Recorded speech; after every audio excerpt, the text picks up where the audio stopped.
ግዛው መምሐዳር ትግራይ ሕርሻ ትግራይ በመዝማን ሓረስቶ ተረባሕቲ ዝኾኑሉ ዕድል ንምፍጣር ደገፍን ክትትልን ከም ዝገብር ፕሬዝዳንት ግዛው መምሐዳር ትግራይ ጀነራል ታደሰ ወረደ ገሊጹ እቲ ፕሬዝዳንት ነዚ ገለጸ ኣብ ወረዳ ዝጥራ ወንበርታ ከተማ ጉላዕ ንማሕበራት ሃፍቲ እንስሳት ውፅኢት እንስሳትን መስራሕን መሸጥን ቦታ ኣምነ ኩርናዕ ኣብ ዝተቐመጠሉ ስነ ስርዓት እዮም ግዛው መምሐዳር ትግራይ ሕርሻ ትግራይ በመዝማን ሓረስቶ ተረባሕቲ ዝኾኑሉ ዕድል ንምፍጣር ሰብ ሞያ ሕርሻውን ብዝግባእ ሞያዊ ሓላፍነቶም ክፍጽሙን ብዝግባእ ሰርሑን ከም ዝግባእ ገሊጾሎም ፕሬዝዳንት ግዛው መምሐዳር ትግራይ ጀነራል ታደሰ ወረደ ንብዙሕ ዓመታት ሕቶ ኮይኑ ዝጸንሐ መስራሕን መሸጥን ቦታ ኣብ ልምዓት ሃፍቲ እንስሳን ውፅኢት እንስሳን ዝተዋፈሩ ሓረስቶት መፍትሒ ከም ዝኸውን ባቤብርኩ ዝለዓሉ ሕቶታት እውን ንምፍታሕ ብትኹረት ክስራሕ ኢሉ ሓረስቶት ብግዶም ቅድሚ ሕዚ ንብዙሕ ዓመታት ዝሓትዎ ሕቶ ብምምላሱ ንዝበለጸ ስራሕ ከም ዘለዓሎም ገሊጾም ኣብ ጸባል ሓምተዋፊሮም መስራሕ ቦታ ዝረኸቡ 53 ሓረስቶት ምዃኖም ተሓቢሮሎም እዚ ንፈለማዋን ብሴክተራትን ፕሬዝዳንት ግዛው መምሐዳርን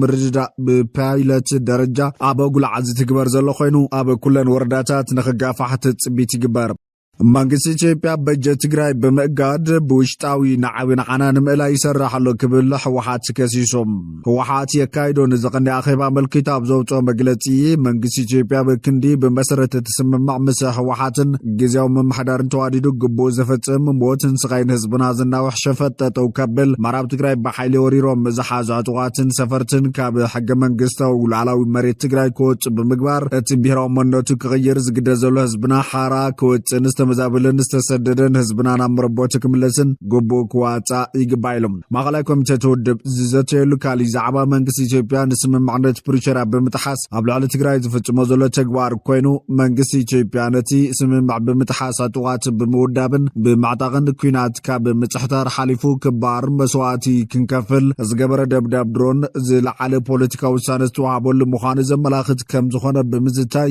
መንግስቲ ኢትዮጵያ ዝበኣሰ ጥፋት ዘስዕብ ካሊእ ዙር ኩናት ካብ ምጽሕታር ክቁጠብ ጸዊዕሎ ዝበለ ኮይኑ ካብዚ ብተወሳኺ መንግስቲ ኢትዮጵያ ብትግራይ ውጅዎ ዘሎ ዕፅዋን ክባን ከምውን ትግራይ ማእኸል ህውከትን ዕግርግርን ንምግባር ዘካይዶ ዘሎ ምንቅስቓስን ብዕምቆት ዝተዘተየሉ ኮይኑ መንግስቲ ኢትዮጵያ ማህያ ሰራሕተኛታት መንግስት ነዳድን ከምውን መሰረታዊ ሸቐጣት ብምኽልካልን መጓዓዝያ ብምግሉእላን ህዝቢ ትግራይ ኣጥሚኻ ንምስኳን ከምውን ተደፊኡ ናብ ናዕብካትን ምግባር ንዝገብሮ ዘሎ ምንቅስቓስ ብምኹናን ጠጠው ክብል ኣተሓሳሲቡ ብምባል ኣብ መግለጺ መላኸይቶም ኣደራደርቲ ፓነል ሕብረት ኣፍሪካ ስምምዕ ፕሪቶሪያ ንኽፍረም እወንታዊ እጃም ዝተዋፅኡ ሃገራት ዓለም ለኻውያን ህጉራውያን ትካላት ስምምዕ ፕሪቶሪያ ካብ ዝኾነ እዋን ንላዕሊ ኣብ ሓደጋ ከም ዝወደቐ ብምግንዛብ ፓነል ሕብረት ኣፍሪካ ብቕልጡፍ ክጽዋዕን ዘኣጊድ ዘሎ ፈጻጽማ እቲ ስምምዕን ዝምዕብል ዘሎ ሓደጋ ኩናትን ክግምግም ጽዕንቶ ክግበር ብምጽዋዕ ብወገን ውድብ ሕወሓት ክካየድ ዝጸንሐ ጻዕሪ ተጠናኺሩ ክቕጽል እዩ ኣንፈት ኣቐሚጦሎ ኢሎም እንተኾነ መንግስቲ ፌደራል ኣብ ጉዳይ ተፈጻምነት ስምምዕ ፕሪቶሪያ ንሕወሓት ብተደጋጋሚ ክኸስስ ምጽንሑ ይፍለጥ እዩ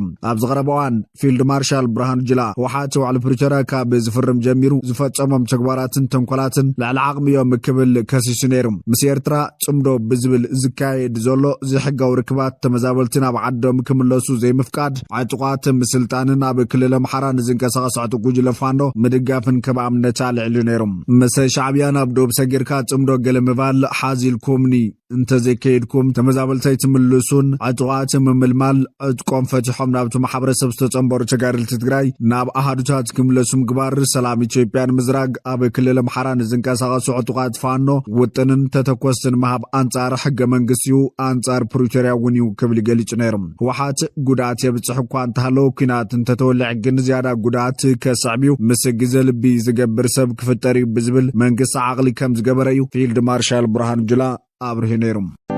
ኢትዮጵያ ፍትሐዊ በሪ ባሕሪ ክትረክብ ይግባእ ኢሉ ጀነራል ጻድቃን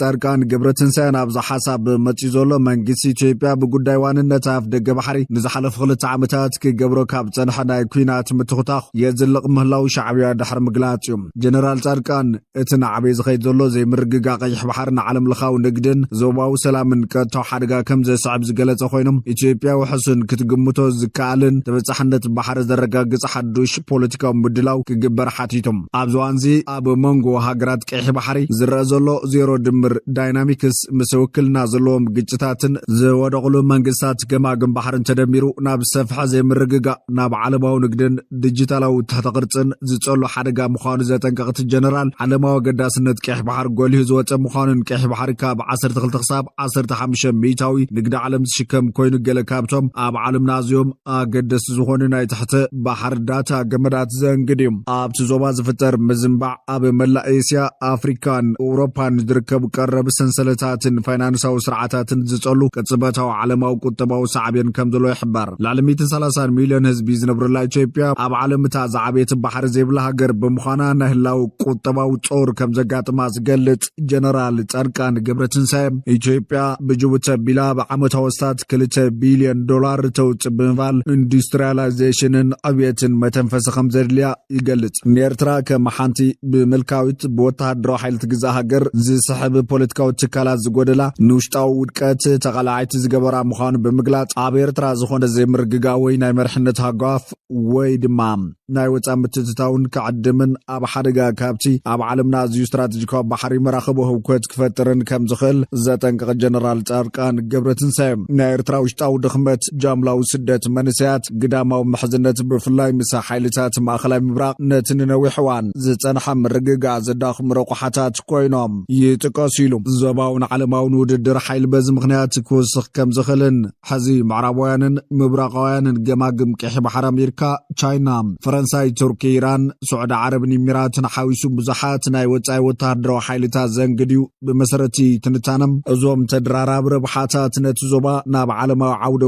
ውክልና ቀይሮም ወሎም ዘባዊ ተዋሳቲ ብፍላይ ድማ ግብፂ ኢትዮጵያ ናብ ባሕሪ ንኸይታቱ ንምዕጋት ዝካየድ ዲፕሎማስያዊ ጻዕርታት ይመርሑ ከም ዘለዉ እውን ይኸስስ። እዚ ኣብ ኣዲስ ኣበባ ንነዊሕ እዋን ዝጸንሕ ዞባዊ ሰላም ኣብ ሓደጋ ዘእቱ ኮይኑ ዝረአ ጻዕርታት ዝብል ጽሑፍ እቲ ጀነራል እቲ ብዓብዩ ምስ ኢትዮጵያ ዓሚቕ ርክብ ዘለዎ ማሕበረሰባት ዓፋር ዝነብሩሉ ደቡባዊ ገማግም ቀይሕ ባሕሪ ውሕድ ህዝቢ ዘለዎ ምዃኑ ይግለጽ። ንኢትዮጵያ ንነዊሕ እዋን ወደብ ትረኽበላ ኣብዚ 600 ኪሎ ሜትር ዝነውሓቱ ዞባ ገማግም ባሕሪ ቀጻሊ ግጭት ኣብ ሓደጋ ዘእቱ ንኢትዮጵያን ኤርትራን ምርግጋእ ከስሕት ከም ዝኽእልን ይሕብር። ኣብ ቀይሕ ባሕሪ ንነዊሕ እዋን ዝጸንሕ ምርግጋእ ኢትዮጵያ ከም ማእኸላይ ዓንዲ ጸጥታዊ ስነ ህንጻ እቲ ዞባ ፍሉጦ ዝህብ ፖለቲካዊ ስፍራ ከም ዝሓትት እቲ ጽሑፍ ይድምድም። ስለዚ ድማ ኢትዮጵያ ነባሪ ብዓለም ደረጃ ተፈላጥነት ዘለዎ ተበጻሕነት ባሕር መሃብ ኣብ ውሽጢ ኢትዮጵያ ቁጠባውን ዲሞክራሲያውን ጽገናታት ምትብባዕ ጉዳይ ትግራይ ምስ ስምምዕ ፕሪቶርያ ተስማዕሚዕ ምፍታሕ ኤርትራ ብውክልና